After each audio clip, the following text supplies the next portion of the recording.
دوستو یاد رکھنا، تگڑا اور مضبوط جوان پتہ کون ہوتا ہے؟ جس کی نظریں پوری طرح اس کے کنٹرول میں ہوں۔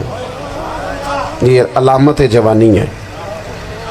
جس آدمی کا پوری طرح، دو لوگ دنیا میں کبھی کوئی کارنامہ سر انجام نہیں دے سکتے، ایک جو حرام کھاتا ہو، ایک جس کی نظر ناپاک ہو۔ محمد بن قاسم جب یہاں آئے تھے نا، تو ایک دن بڑے پریشان تھے، تو ایک بزرگ کہنے لگے آپ کیوں پریشان ہیں؟ کہنے لگے راجہ دہر سے مقابلہ ہے اور ہماری فوج تو سندھ کے رستے بھی نہیں جانتی، زبان بھی نہیں جانتی، لڑیں گے کیسے؟ دو چار دن کے بعد ان بزرگوں کی دوبارہ محمد بن قاسم سے ملاقات ہوئی تو بڑے خوش تھے۔ کہا اب آپ کیوں خوش ہیں؟ کہنے لگے وہ میرا مقابلہ نہیں کر سکتا، میں نے تحقیق کر لی ہے۔ کہا کیوں؟ کہنے لگے نظر کا گندہ ہے، اور جو نظر کے گندے ہوتے ہیں وہ میدانوں میں ٹھہرا نہیں کرتے۔ میدان کے لیے نکلنے کے لیے پاک جوانی کی ضرورت ہوتی، تطہیر مزاج ہونا ضروری ہوتا ہے، پاکیزہ افکار اور سچی اور سچی ستھری سوچوں کا ہونا ضروری ہوتا ہے۔ اس لیے فرمایا کہ میرا مقابلہ نہیں کر سکتا۔ حضرت عبداللہ ابن حذافہ کمرے میں تھے، تو وزیر کی بیٹی اندر سجی سنوری پہنچ گئی۔ جیسے ہی آپ نے اس کفر کی چال کو دیکھا تو تیمم کر کے نفل شروع کیے۔ وہ ساری رات بیٹھی رہی، رب کا بندہ ساری رات عبادت کرتا رہا۔ عبادت بڑا سہارا ہے، مصلی بڑا سہارا ہے اللہ کے بندوں۔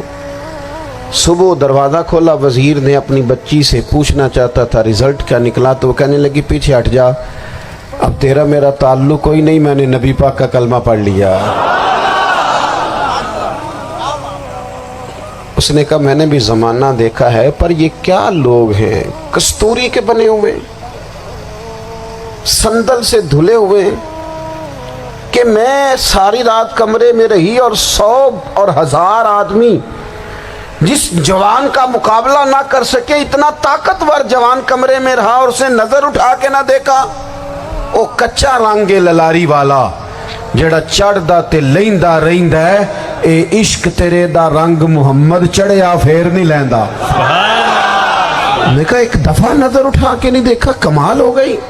اتنے بڑے لوگ، اتنی بڑی سعادت مندی، فیروز بختی، معاملہ فہمی حد ہو گئی۔